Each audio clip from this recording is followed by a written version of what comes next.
अनेक फुले फुलती फुलोनिया सुकोणी जाती कोणी त्यांची महंती गंती ठेविली असे.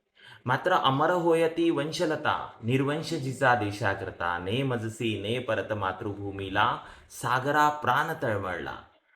या देहाकडून देवाकडे जाताना मध्ये देश लागतो आणि या देशांचं आपण देणे लागतो. एवढे उच्च कोटीचे विचारांचं बीज आपल्या भारतीयांच्या मनात वीर सावरकर यांनी पेरून ठेवलं.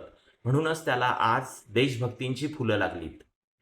आणि लतादीदींनी सांगितलंच आहे, जरा आंखों में भर लो पानी, जो शहीद हुए थे उनकी याद करो तुम कुर्बानी. स्वातंत्र्य म्हणजे स्वातंत्र्याचे अनेक प्रकारचे पैलू आहेत. वैयक्तिक स्वातंत्र्य, सामाजिक, आर्थिक आणि राजकीय.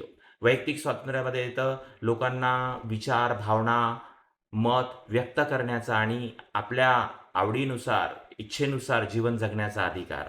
सामाजिकमध्ये येतं आपल्या रूढी, परंपरा, संस्कृती, भाषा जपण्याचा, टिकवण्याचा आणि लोकांशी समानतेने वागण्याचा अधिकार म्हणजे सामाजिक स्वातंत्र्य. आर्थिक स्वातंत्र्य म्हणजे आपली आर्थिक स्थिती मजबूत करण्याचा, पैसा कमवण्याचा अधिकार तो आपल्याला आर्थिक स्वातंत्र्य देतो. राजकीय स्वातंत्र्य म्हणजे सरकार सत्ता स्थापन करण्याचा, त्याच्यानंतर सत्ता स्थापनेमध्ये सहभागी होण्याचा अधिकार हा राजकीय स्वातंत्र्य. असे वेगवेगळे आहे आणि हे स्वातंत्र्य मिळालं कुणामुळे? त्या देशभक्तांमुळे.